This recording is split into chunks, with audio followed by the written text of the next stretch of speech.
Seja bem-vindo ao Preveste UEA. Sou o professor Jonas Brasil, sou um homem de 50 anos, sou pardo, cabelos pretos, tenho estatura mediana, estou trajando uma calça jeans e a camisa preta.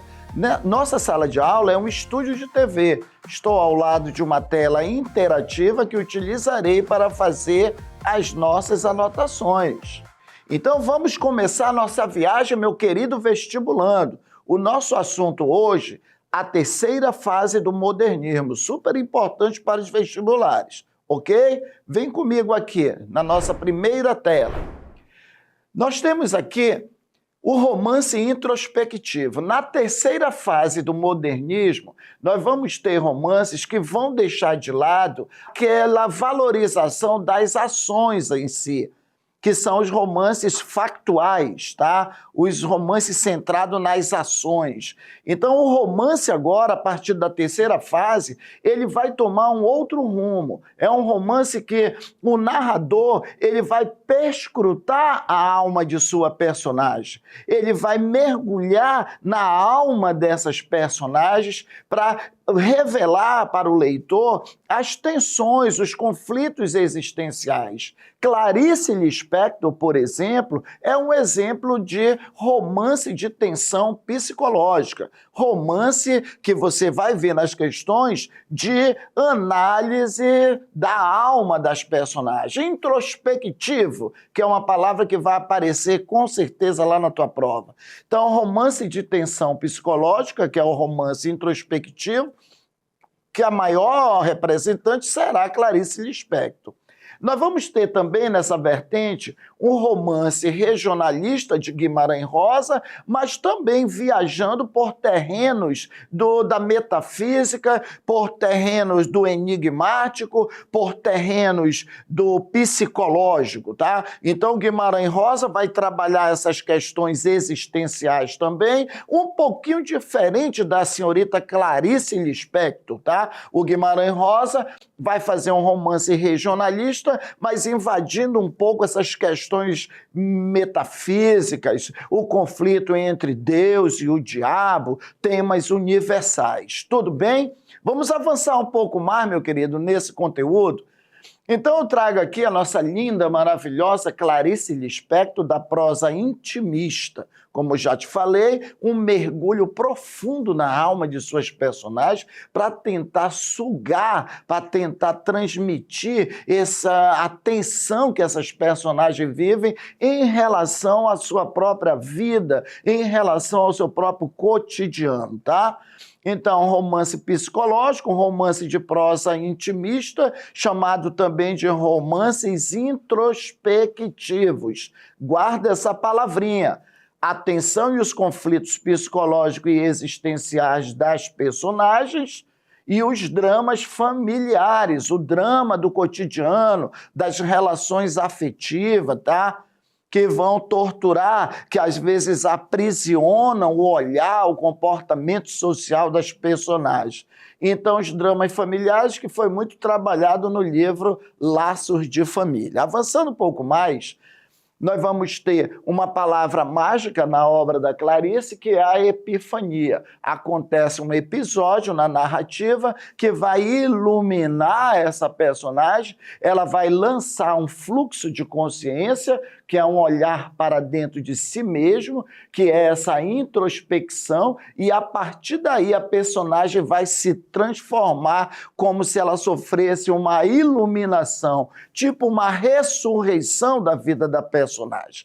A personagem revive para a vida, começa a ter outras atitudes, sempre tem um episódio que vai quebrar a normalidade da vida, do cotidiano, que é a epifania clariciana. Então nós vamos ter também o romance A Hora da Estrela, onde ela vai falar sobre o drama de uma retirante, um romance mais voltado para questões sociais, problemáticas sociais, tá? Uma retirante que é mal recebida no Rio de Janeiro, metaforicamente falando. Depois, meu querido vestibulando, nós invadimos a área do romance regionalista do Guimarães Rosa. Nós vamos ter um sertão, como eu já falei, mágico e lendário, uma reconfiguração nas suas histórias daquelas batalhas medievais. Nós vamos ter, nesse romance regionalista do Guimarães Rosa, temas metafísicos, questões como existe o diabo, existe Deus, questões como o ciúme, como a coragem, a covardia, o conflito marcante entre Deus e o diabo, tá?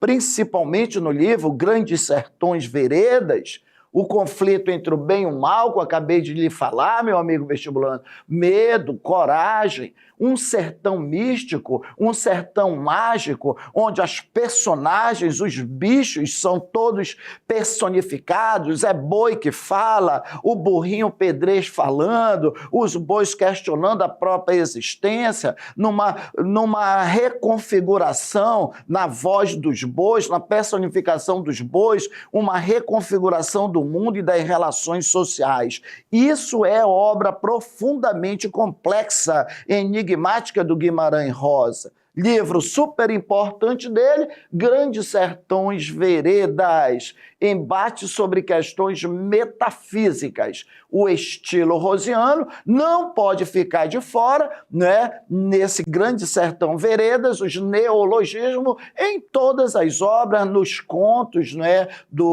Seja nesse romance Grande Sertão Veredas, seja nos contos do Guimarães Rosa. Uma das marcas, o Enem adora isso também, assim como o romance, os vestibulares da UEA, eles trabalham muito, se for trabalhar o Guimarães Rosa, a criação desses vocábulos novos, além da busca incessante pela reprodução desse som do sertão, do modo de falar do homem sertanejo, do jagunço, o linguajar do sertão. Isso é Guimarães Rosa.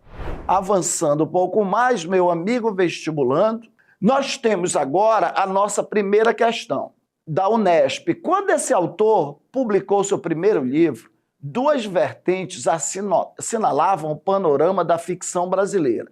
O regionalismo, olha, vem comigo, duas vertentes, o regionalismo, acabei de falar no Guimarães Rosa, e a reação espiritualista, tá? Essa coisa lá do místico, do transcendental. Sua obra vai representar uma síntese feliz das duas vertentes, que foi o que nós acabamos de falar. Um sertão, um regionalismo voltado para o interior do país, pondo em cena personagens plebeias e típicas. Leva a sério a função da literatura como documento, ao ponto de reproduzir a linguagem característica daquelas pairagens. Qual pairagens? Ora, o sertão. Porém, como os autores da reação espiritualista descortina largo sopro metafísico, lembra que nós falamos sobre isso? Costeando o sobrenatural em demanda da transcendência, no que superou a ambas, distanciando-se foi no apuro formal, no caráter experimental. Lembra do neologismo, meu querido? Na erudição poliglótica, no trato com a literatura universal do seu tempo, de que nenhuma das vertentes dispunha ou a que não atribuíam importância, e no fato de escrever prosa como quem escreve poesia, aproxima a prosa da poesia, palavra por palavra ou até fonema por fonema. Esse comentário refere-se, sem dúvida nenhuma, ao nosso querido Guimarães Rosa. Meu amigo vestibulando, uma questão dentro do que nós comentamos. Beleza? Opa, calma aí. Eu já vejo a aproximação aqui do meu aluno Caio. Caio, qual é a tua dúvida, meu querido? Diga aí, para brilhantar essa aula. Professor Jonas Brasil, os dramas existenciais e as questões de honra são comuns nessa narrativa rossiana? Perfeito, Caio. Os dramas existenciais, as questões linguísticas, a criação de novas palavras, tudo isso está perfeito. Esse drama existencial, esses conflitos existenciais, as temáticas metafísicas, é isso aí, querido Caio. Vamos dar continuidade à nossa aula. Questão número 2, uma questão da FUVEST. A respeito de... Agora vamos falar na linda Clarice Lispector. Nos contos de Laço de Família, seria correto afirmar, eu te falei ainda agora, vestibulando, que Laços de Família são contos onde o tema central são esses dramas existenciais, mas voltados para dentro do cotidiano familiar, dentro das relações familiares, que muitas vezes aprisionam as personagens, que muitas vezes aprisionam as pessoas. E aí, na narrativa, sempre acontece um despertar, um estalido, onde a personagem vive aquele momento de epifania, onde ela estava adormecida numa vida enclausurada naquele cotidiano, e ela se liberta. Então, a respeito disso, nos Laços de Família, nós temos parte frequentemente de acontecimentos surpreendentes para banalizá-los. Banalizá-los nunca. Letra B, ela elabora através da narrativa o seu cotidiano. Olha, presta atenção, vestibulando. Elabora o cotidiano, ou seja, recria esse espaço cotidiano, as relações cotidianas, em busca do seu significado oculto. Olha, é isso que acontece em Laços de Família. Vou só ratificar o que eu falei.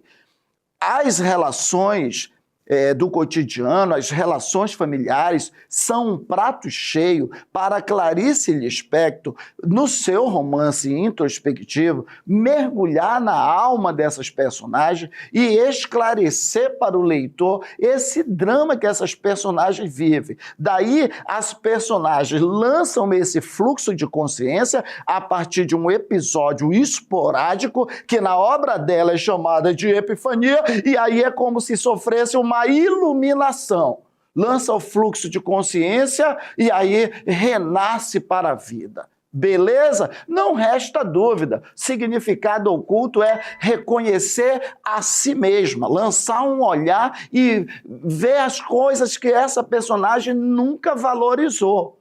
Beleza, meu amigo vestibulando? Certinho isso aí, tá bom? Espero que você tenha entendido, porque eu já percebo aqui novamente a presença do meu querido aluno Caio, em sua segunda participação nessa aula linda, Caio.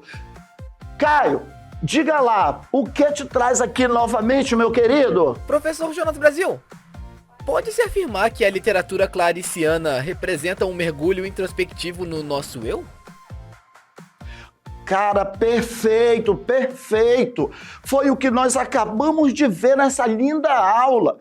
A personagem, ela é colocada em confronto com algum episódio do cotidiano, um fato. Ela sofre um momento de epifania, é algum fato esporádico que acontece no seu dia a dia, acorda, como se fosse um estalido na vida daquela personagem, ela lança um olhar para dentro de si mesma, que é o fluxo de consciência, a partir desse processo chamado de epifania, que foi a quebra da normalidade.